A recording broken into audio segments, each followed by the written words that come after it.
Hello, and welcome to Ask Inelia with Inelia Benz, teacher and spiritual catalyst. Her mission is to raise the vibrational frequency of the planet. And over the past month, so many people have written in with questions regarding their fears, how to let go of their fears. Many people are struggling with issues since childhood that they've had so much difficulty letting go of. So many people are writing in with questions about issues that they cannot seem to process. So our focus of today's show will be about managing our fears. And now, here's Ask Inelia.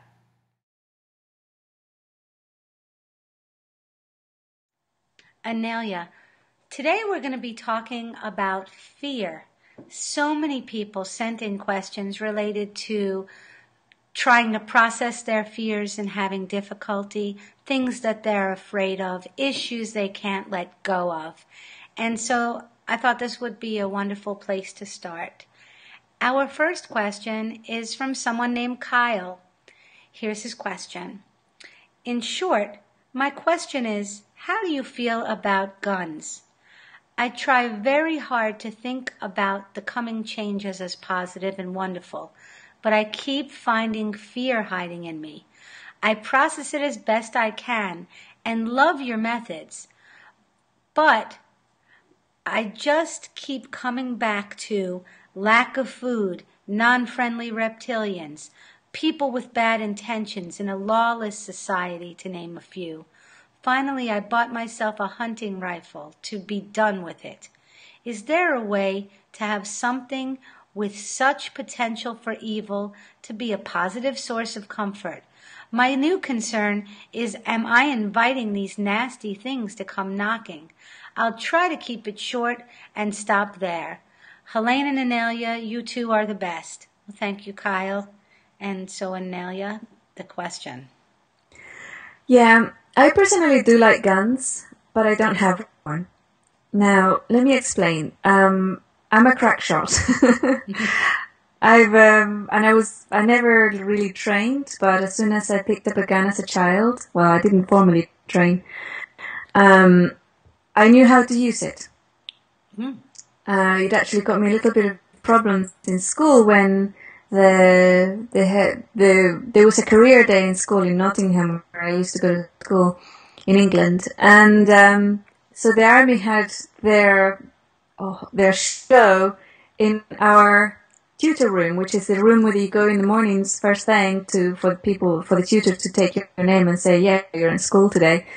And so they had all these different pistols, rifles, machine guns, semi-automatic, automatic, the big machine guns, everything on different tables, and they were recruiting for the army.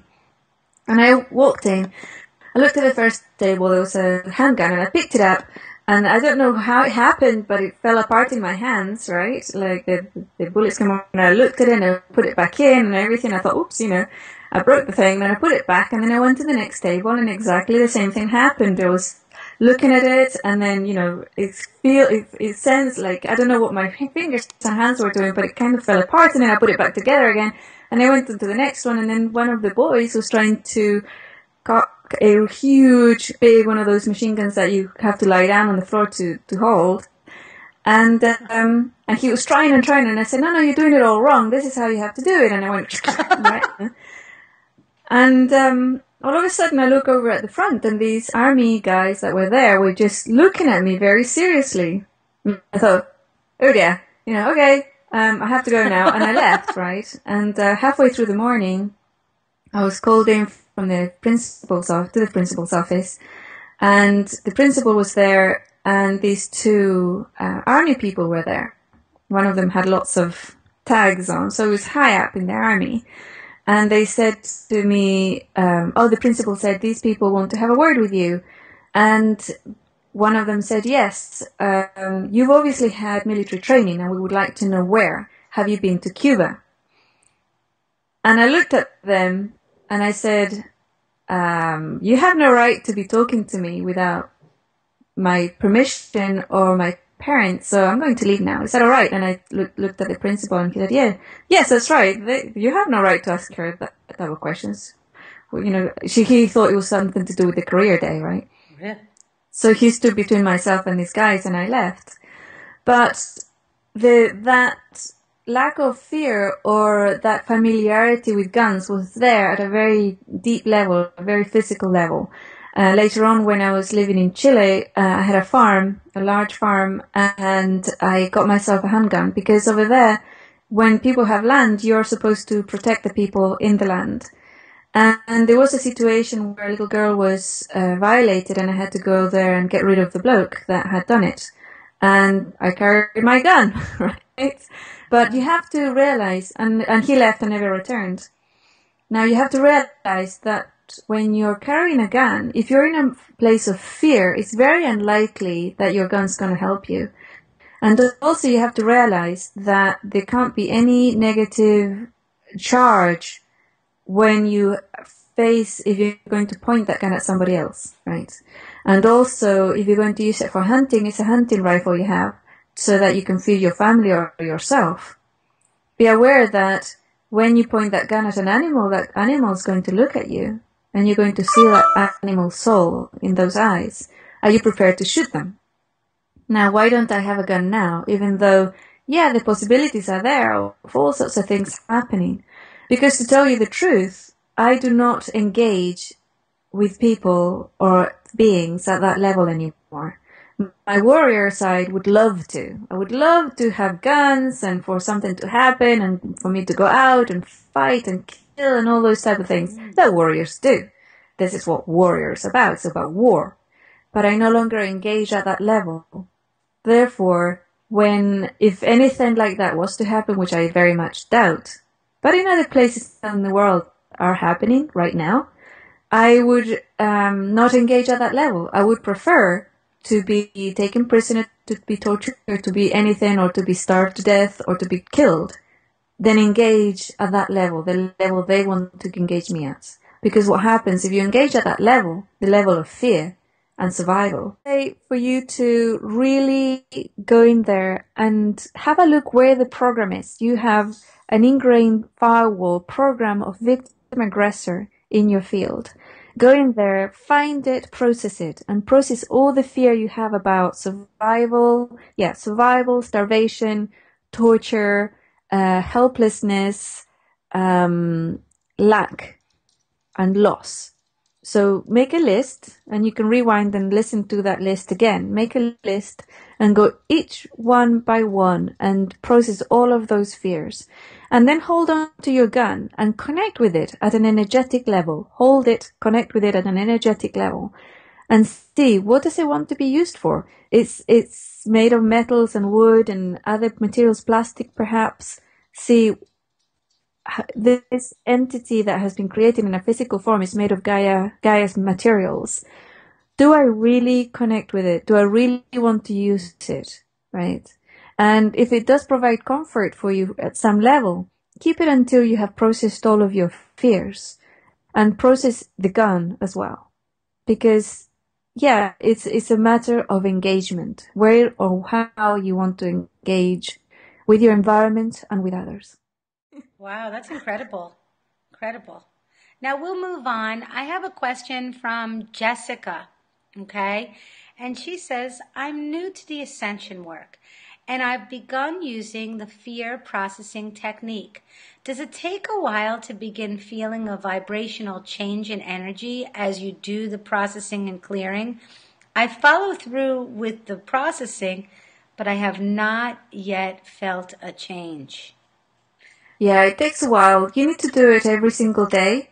And also every time that you feel fear. So learn it, you have it in the text, it's on the website. So learn it, learn how to do it, and then do it as soon as something fearful happens in your life. Do it right away, like teach yourself, train yourself to do it. if not right away because you're too afraid to remember, then as soon as you remember about it, use it towards that situation every single day. And yeah, it might take weeks, it might take months, but it does happen. Your vibration does rise, your awareness does expand, and your situation and your life does change. Well, again, now here's a similar question. This is from Irina, and it reads like this. Hi, I'm Irina from Romania.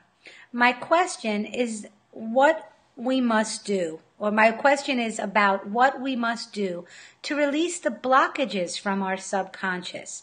I'm referring to the blockages that were made in our childhood and that we apparently forgot about, so that we're not really aware of them. Well, we can become conscious of them. So you could start by saying, I know I'm aware that I have blockages programmed from childhood, from society, or even from previous lifetimes.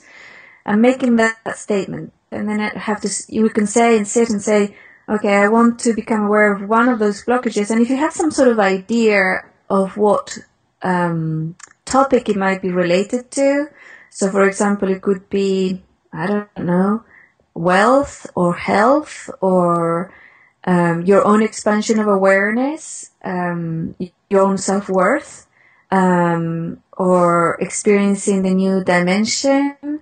It could be just about anything. If you have a topic, it'll be easier. But if you don't, just say, I want for one of these blockages for me to become aware of where it is in my field. So is it in my physical body?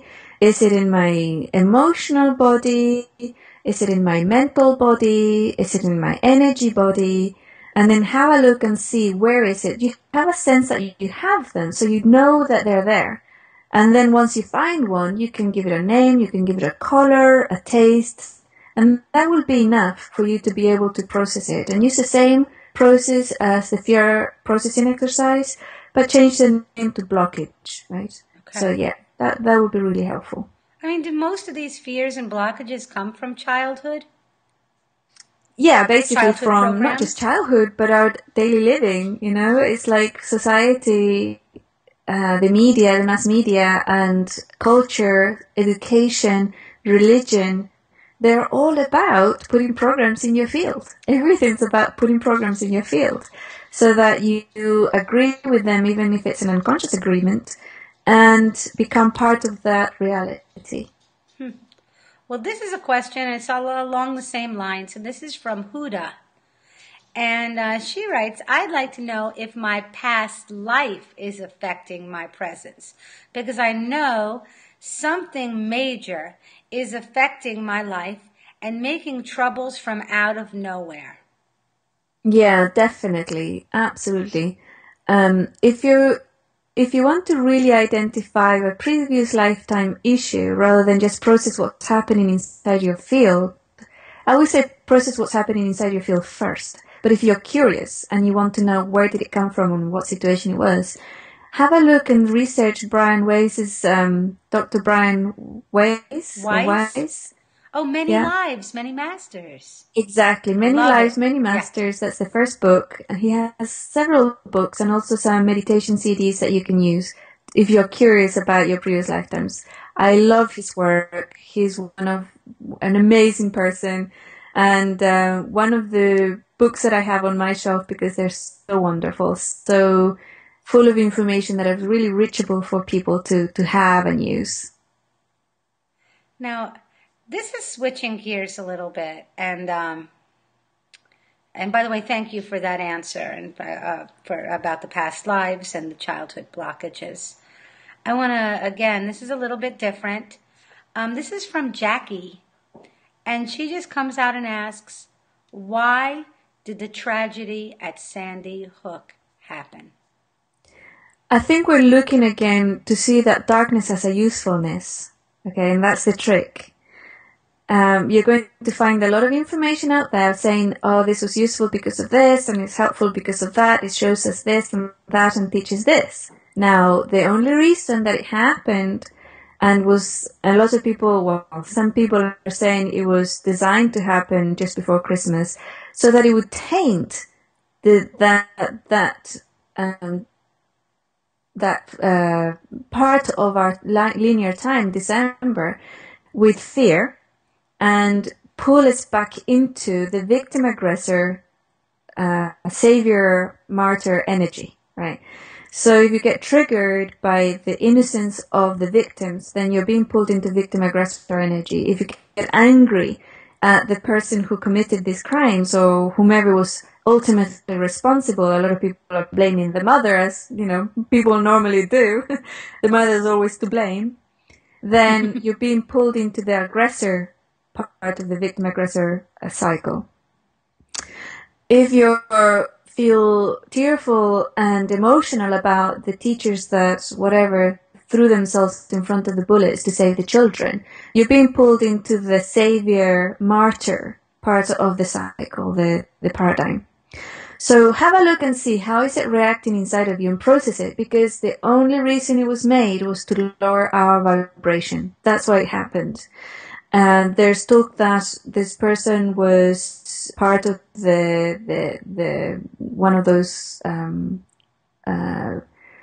government or cabal programs of mind programs and execution.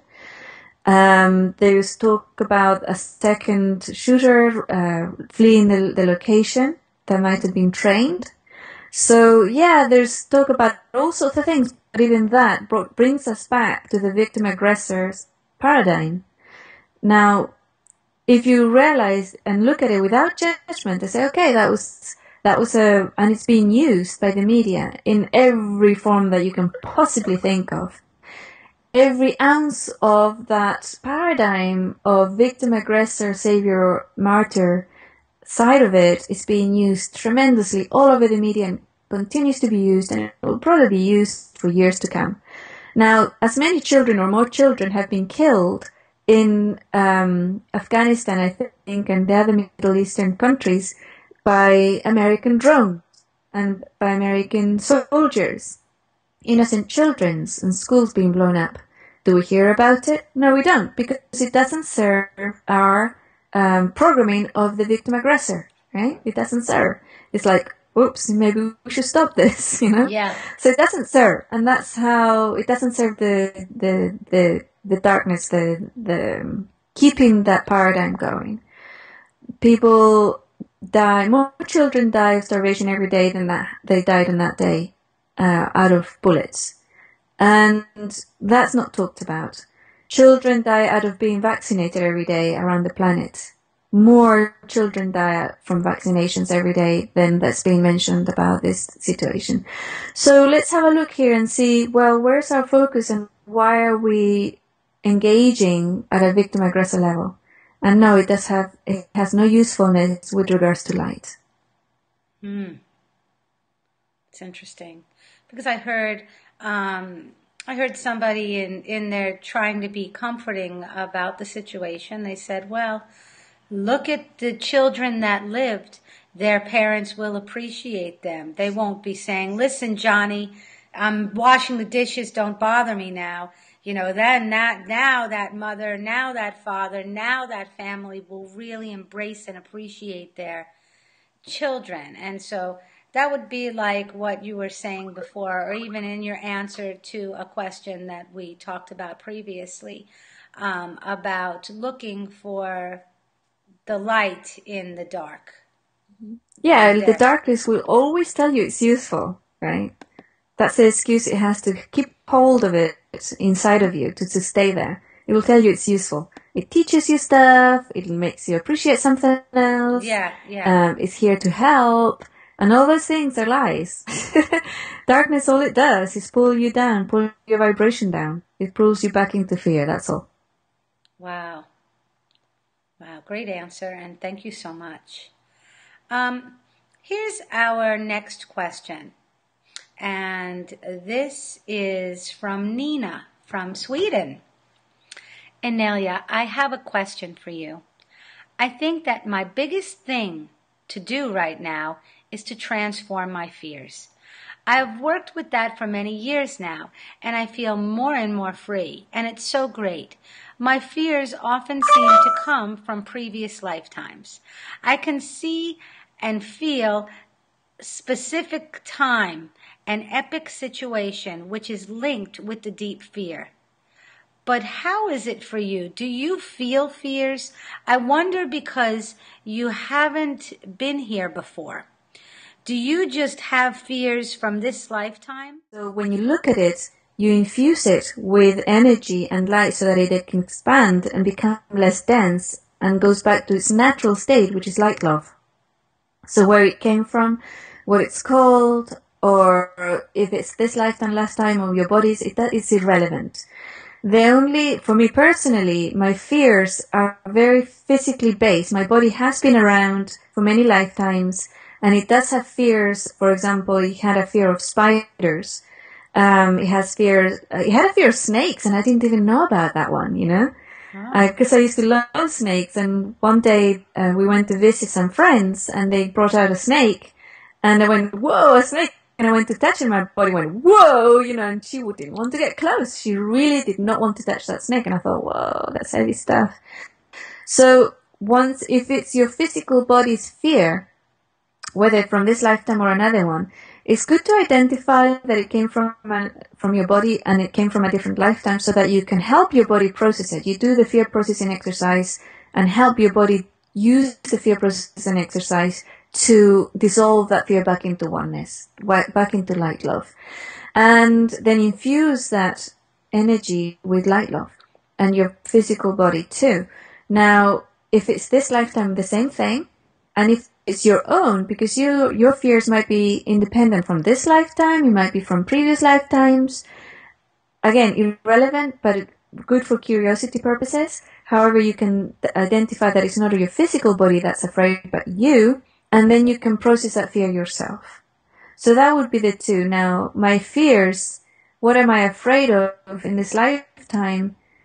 There isn't really much myself as a soul construct that would be, there isn't really anything that, there are no fears. But at a physical level, there are a lot of fears. And they are ingrained, they're programmed in, and they're about survival, about not being hurt, about not experiencing loss, not experiencing pain. I always say I would be a terrible person to be captured and tortured because I would spill the beans immediately because I can't stand pain, right? Wow. So basically, yeah, my physical body is afraid of those things.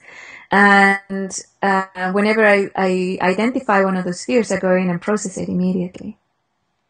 Yeah, well, Inelia, who could stand pain? I don't know. But okay, I mean, that's. I'm going to move along because we have quite a few questions on the topic of fear. And this one is rather fascinating. This is from Samantha. And she says, my question relates to a paradox that has me constantly torn down the middle. Although I understand and actively participate with co-consciously creating my new reality, I am also gut sure that it's a bad idea to ignore the Dark Lords as they systematically roll out their New World Order plan for domination. I believe that they are the masters of manifestation and the use of creative energy, hence their many methods of mind control and human mass energy harassing that which we witness in events like 9/11 or the Olympics or the blood ritual opening ceremony. Oh, she must be referring to the Olympics. I believe they also have infiltrated the New Age movement and that they seek to convince us who are awakening to do nothing while we sit here and think happy. I do not understand the necessity of doing just that, but I also feel the dark side is creeping over us while we all have our eyes closed. Even Gandhi knew that there were times when a fight was our duty. Please address this paradox. Blessings and thanks. Okay, so you're still in the victim-aggressor paradigm, and I would look at it from that perspective. If you look at these individuals, not as dark overlords, but just, for example, green or pink or red or blue, and the other side is the other color. So, for example, okay, the dark overlords are the pink overlords, and the light workers are the green overlords, right? So you have two different colors. Now, everything, the entire perspective changes, right? Because the program of the darkness being powerful over others and things just vanishes. Now, the change really has to be from inside. You still have that internalized victim-aggressor, push them away or fight them, seeing them as externals. They are our creation. Now, we as a collective have created these individuals, and we have allowed them to run the planet because we wanted to have a certain experience. The only thing that's changed is that now we're becoming conscious of the fact that we have created them and that we create our reality here on the planet. That's the only difference. We still created. We still have the same power, but it's just different. Now, when I have had to face them, yeah, they come at me with everything they can, guns and everything else, right? But I don't engage at that level. I refuse to engage at that level. So they can't touch me at that level. If they want to engage, they have to engage at my level or at my vibration, the way I choose to engage, which is basically source energy, light love. Now, if you bring light into a dark room, where does the darkness go, right? Yeah. It's not there anymore, right? So, yeah, it's basically that way. Within you, there is darkness that you are pushing away and you're refusing to engage with at any level. So you're doing nothing. So I would say, have a look at your inner darkness. Face your inner darkness and engage with it from a place of light and tell it, you know what? You've got to leave now. Because the new paradigm, the new reality we're creating, there's no place for you here. So thank you and goodbye. It's interesting, Inelia. I mean, that was a good question. I mean, I was curious about that myself. I see on Facebook a lot of people that are spiritual people, but they're posting a lot of things that they believe are helpful because they're informing us, letting us know about some of the atrocities that are being afflicted upon us. And yet, as it's not comfortable to look at it, and it definitely lowers your vibration when you're hearing about it, and yet they still do feel a need to inform and to let you know. Look at what HAARP has done. Look at these new chemtrails that are here in this area. Look at look at this problem with the government, and this politician did that. I mean, it's too many to even name. So, well, there's two things there, you know. One of them is look at, and that's how do you look? And when you mention, then it lowers your vibration. If that's happening, it's because you haven't processed it yet. You've been sucked into the victim-aggressor cycle through looking. So if that happens, process your own reaction to it, your own emotional charge around it. That's the first thing you can do. By doing that, you disempower that cycle. You disempower those people that are creating those things. Secondly, if you're really active, you want to do something active, and I do calls to actions very often in my website. I have a newsletter, and one of the primary reasons to have a newsletter is to do calls to action. Right.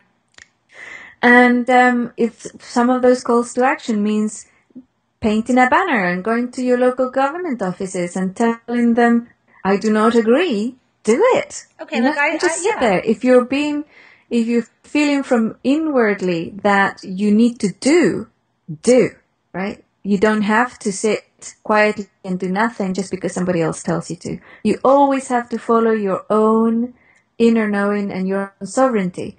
However, when you do from a place of non-judgment, but firm acknowledgement of what you want in this reality. Okay?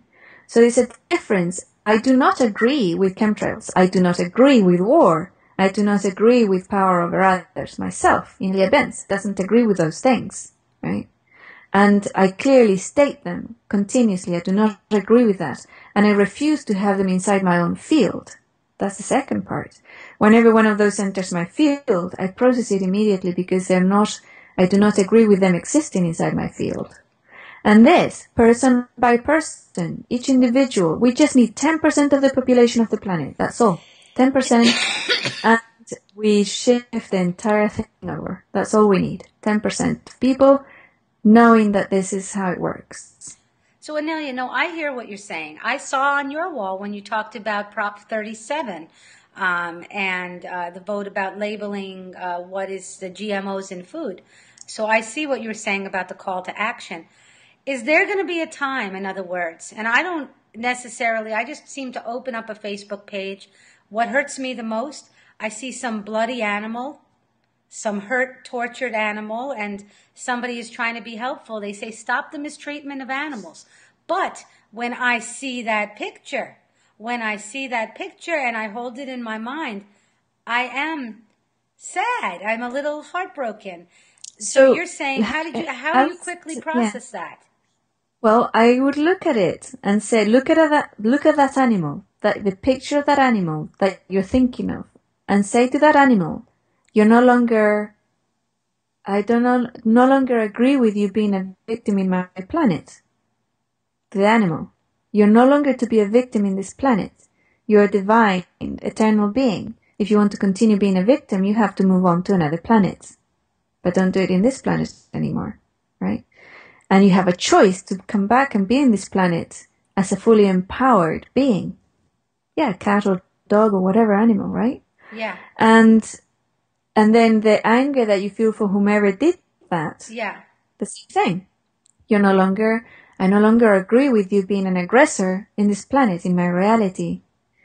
So you are to move on, or you can also realize that you can step away from being in the aggressor victim cycle and be empowered. You don't have to do this anymore. And if you decide not to, then you're welcome to stay here in my reality. Do you see the difference in shift? Yes, and actually I feel better when, especially saying that to the aggressor, especially saying that to what would be the perpetrator. Yeah. And that's also normal because we deem that to be more useful perhaps, or we can be more aggressive about it. But with the victim, it's the same thing. If there were no beings on the planet that agreed to be victims, no aggressors could do anything here. Do you see? Yeah. So you have to be as powerful. And also when you do that to a victim, you empower them. You no longer agree with their victimhood. Sometimes a child or a being or an animal gets stuck on the being a victim because everybody who looks at them thinks, oh, poor victim. So that energy of victimhood gets empowered and grows inside that child or being or person, and they can't get away from it because everybody's projecting victim onto them. Now, it's well known, or I've seen it in my own life, when somebody steps up to a victim and says, you're not a victim, you can change this, you're a very powerful person, and I'm going to show you how. That whole thing shifts, the person moves away from victimhood and everything. Their life completely changes because you no longer agreeing that they're a victim. You're no longer labeling them, and they no longer have to react or behave from that energy. Yeah. So you'll either help them move along or they'll move away from you. Because there are some people that chronically complain in a victim role, and they seem to move away from me because I don't look at them that way. And so they seem to move along. Yeah, so that's interesting. Now, Inelia, we have time for one last question, and this is regarding fear. And I thank you so much. This has been packed with information, terrific information. So here it is.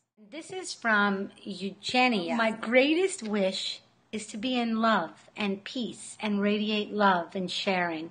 But my conditioning is so strong and aggressive, and negative reactions occur to the most minute events. And this interaction destroys my intention to love and have peace. I am aware that I have accepted the monster inside of me, and I give it no permission. I have it verbally offending, acting out on my loved ones. Inelia, please advise me. Okay. So one of the things that I see is that you have your shadow self well ingrained and settled in your field. By trying to suppress your shadow self, you make it stronger. So what you need to do is do the fear processing exercise on it and allow it to express and grow in everything with shadow self instead of the word fear. Use my dark side or shadow self. And do this process for the next 21 days. It takes about 21 days to change and shift a program and release it, infuse it with light love and allow it to go free. There's no place for your shadow self in the new paradigm, that's for sure. Now, another thing that I would suggest you do, a couple more things, is meditate every single day for 2 hours, not 2 hours, for 20 minutes. Right? I would say 2 hours, but if you can do 2 hours, that would be fantastic. But at least 20 minutes. If you can, do an hour. If you don't know how to meditate, there's loads of websites out there. Just Google meditation, how to meditate. Do one of those. I suggest anything that uses the breath method or the one where you have a candle in front of you. Any of those will do. Now, the other thing would be for you to, so we had diet. The physical body, sometimes when we react that way aggressively, it can be a toxin in our physical body. Often is refined white sugar has that reaction in us. So have a look and see how much refined white sugar you have in your diet, and if you can, eliminate it. Replace it with honey, replace it with unrefined cane sugar, change, don't use any artificial sweeteners. Use savia. I know there's a plant that you can use. Try different ones. Replace refined white sugar with other things. And also eliminate from your diet any foods that contains artificial colors. This is really important, especially with the reds and orange and yellows. They can have a very deep reaction in our physical bodies and our energy fields that makes us aggressive. So have a look and see if you can eliminate any of those from your diet and do that. Take it slow and do these exercises, and I can assure you that in 21 days you won't know yourself. It's like you're going to be more able to dictate or react the way you want. You'll be able to respond rather than react to every situation. And let us know how you get on. Well, that was interesting. I never thought of that with the food the coloring in food. Yeah. Very. Well, Inelia, thank you so much. On a closing note regarding fear, our topic of the day, do you have a last-minute message for our listeners? Yeah, make sure that when you do the fear processing exercise that's on my website, you really do it many, many times. One time will help, but it won't really shift things at a deep level, or not everything. But if you do it every single day, like a couple of times a day for the next 21 days, it will really shift things, deprogram the programs that are fearful inside of you, and also allow you and give you space to program new habits and forms of being that are extremely helpful. Thank you. And thank you again for another wonderful episode of Ask Inelia. We'll see you next time. Bye, everyone.